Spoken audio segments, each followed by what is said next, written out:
Deep beneath the mountains of Iran, a fortress built to survive war suddenly became a trap. Lights failed, air systems stopped, communications went silent, then the ground itself began to burn. These underground tunnel networks were not ordinary military bases.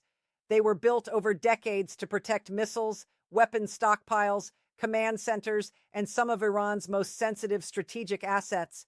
Many believed they were untouchable, too deep, too reinforced, too complex to destroy. But in a matter of weeks, that belief was shattered. A coordinated campaign by the United States and Israel targeted the very idea that underground bunkers guarantee safety. Massive penetrator bombs, cyber attacks, intelligence operations, and precision strikes combined into one message. Nowhere was truly secure anymore. What happened next shocked military analysts across the world. Missile launch capacity dropped sharply. Key facilities were cut off. Senior leadership faced panic. Oil markets surged. Regional tensions exploded. And the strategic lesson reached far beyond Iran. Because this was not only about one country's tunnels collapsing, it was about the collapse of an entire doctrine built on hiding underground. The story begins in late February 2026, when the United States and Israel launched coordinated strikes across Iran. According to the competitor script, the campaign operated on parallel tracks. American operations focused on missile forces, naval assets, and defense industry capacity. Israeli strikes focused heavily on missile and nuclear infrastructure. From the start, the objective appeared larger than a temporary punishment. The goal was to reduce Iran's long-term ability to project military power across the region. And the first phase did not begin with explosions. It began with blindness.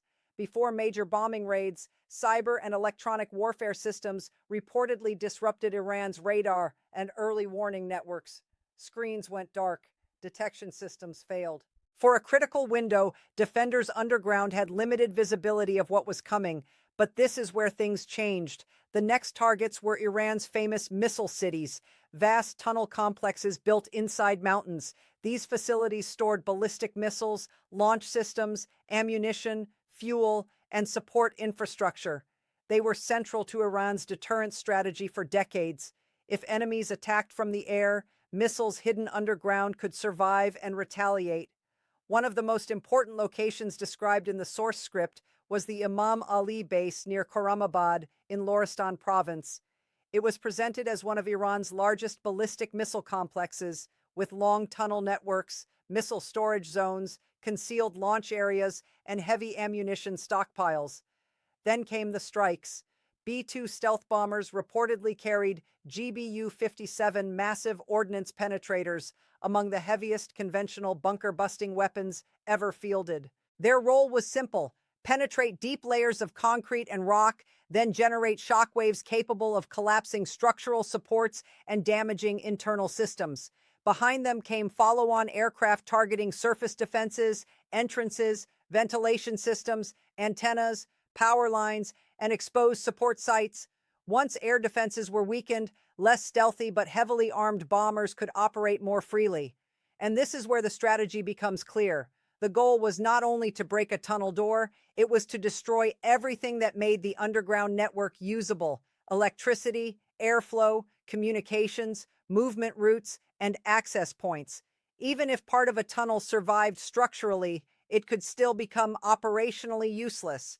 According to the source material, multiple entrances were crushed, and internal explosions may have spread through ammunition depots after pressure waves moved through enclosed spaces. Heat signatures reportedly rose sharply after some strikes, suggesting large secondary detonations. Another major complex mentioned was the Tabriz silo network in East Azerbaijan province, described as a key retaliatory missile site with extensive tunnels. If both facilities were heavily damaged, the effect would go beyond local destruction. It would strike Iran's ability to launch missiles from protected positions. Within days, the competitor script states missile launches had fallen dramatically, while drone launches also declined. Thousands of targets were reportedly struck across the wider campaign.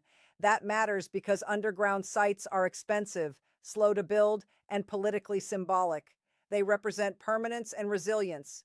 When they are breached, The psychological effect can be as significant as the physical damage. What happened next shocked analysts. The destruction of tunnel systems suggested that modern warfare had changed. Protection was no longer about depth alone.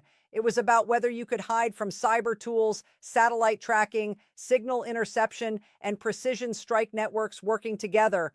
The campaign did not stop with missile tunnels. It expanded into nuclear infrastructure, command networks, air bases, logistics hubs, and energy-linked military targets. One major focus in the source script was Natanz, Iran's well-known enrichment facility. The competitor text describes repeated strikes over time with attention on underground halls protected by reinforced concrete and buried infrastructure. The significance of such attacks is not only physical destruction, it is disruption. If entrances collapse, ventilation is damaged, power systems fail, or access routes are blocked, even an intact underground chamber can become difficult to operate. But the real impact came later. The source script also raises concerns about stored nuclear material and uranium processing infrastructure. It notes that uncertainty over inventories and access can create strategic pressure because outside observers may not know what remains, what was moved, or what can be restarted elsewhere. That leads to an important distinction. Facilities can be damaged, machinery can be replaced, but scientific knowledge, trained engineers, and technical experience cannot be bombed out of existence. Even if buildings are destroyed, expertise survives in universities, laboratories, and dispersed networks. Then came Isfahan. The competitor script describes heavy strikes on an underground complex linked to missile production and nuclear-related infrastructure. Analysts cited in the source estimated a high volume of penetrator munitions used in one night. Satellite imagery reportedly showed thermal scars and evidence of major secondary explosions. Why does that matter? Because underground industrial systems depend on connected processes, raw materials, machining, electronics, fuel handling, assembly lines, transport corridors, storage areas, and command systems. If multiple links fail at once, rebuilding becomes slower and more expensive. At the same time, leadership pressure inside Iran reportedly intensified. The source text describes the elimination or severe targeting of senior figures and bunker locations, suggesting deep intelligence penetration. Whether through signals intelligence, human sources, surveillance, or data fusion, the message was unmistakable. Secrecy itself was under attack. And that may have been one of the most powerful weapons used. When commanders believe locations are compromised, trust collapses, orders slow down, units relocate, internal suspicion grows, decision-making becomes fragmented. A military can lose efficiency before it loses all hardware. The script also describes public political strain, including statements from civilian leaders distancing themselves from unauthorized attacks during periods of command disruption. Regional states reportedly intercepted missiles and drones, while airports and infrastructure faced threats. Meanwhile, air power and logistics were targeted. Aircraft at major airports, transport fleets linked to regional proxy networks, and older fighter platforms were reportedly struck. Refineries and fuel sites near Tehran were also hit, creating visible smoke and adding economic pressure. And this is where the strategy becomes clear again. The campaign was layered, not one strike, but many connected pressures at once. Destroy launch capability, disrupt production, isolate logistics, undermine leadership confidence, damage prestige, assets, pressure the economy, reduce future recovery speed.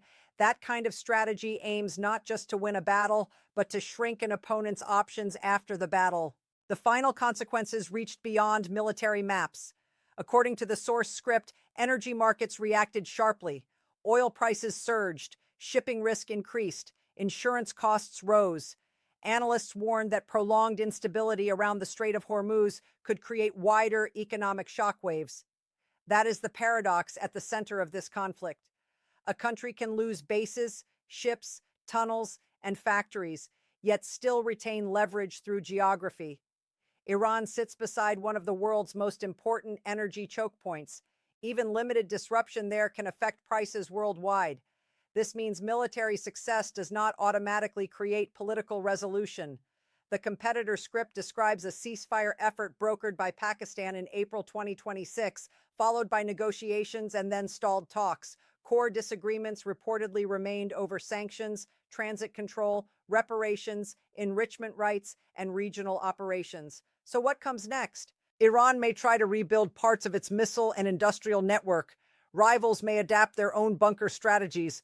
Other states watching closely, including Russia, China, and North Korea, may reassess how safe underground command centers really are. But one lesson is already clear. The age of simply hiding inside mountains may be ending. Depth alone is no longer enough. Modern conflict now combines cyber warfare, intelligence penetration, precision strike systems, satellites, and rapid data fusion. And if that lesson is true, then the collapse of Iran's tunnels was more than a regional event. It was a warning to every nation that believed concrete and rock could guarantee survival in the next war.